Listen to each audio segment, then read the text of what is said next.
So sometimes people ask me in the comments of my videos how they can try out an upcoming Blender version. Well, that's really easy to do. If you go to blender.org/download, you can see this is the stable version of Blender. But if you scroll down, you can see there's this red area and you can download the experimental. So these are experimental builds of future Blender versions, which are being updated pretty regularly. However, they can definitely be unstable, meaning that they can have bugs or easily crash because they're not an official release of Blender. So it's a version of Blender that the developers are still working on, so they haven't fixed all the bugs yet.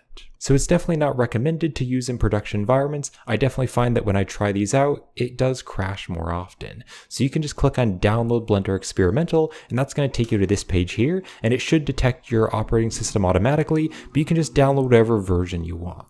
So for example, I could download 5.3 alpha, just download it here. Now if you're wondering what some of the upcoming features are, then you can go to the release notes on the Blender developer site, and so you can see here's 5.3, and I can check through any new updates or features that are upcoming in Blender 5.3. And you can also take a look at their schedule. So 5.3 is currently in alpha until September 30th of this year. Now when it comes to installing or opening an upcoming version of Blender, I can't really give you any advice for Windows or Mac because I never use Windows or Mac. I use the Linux Mint operating system, but on Linux Mint I can just open up the Blender launcher just like I would for any other Blender version. So if I wanted to, I could check out some of the new features.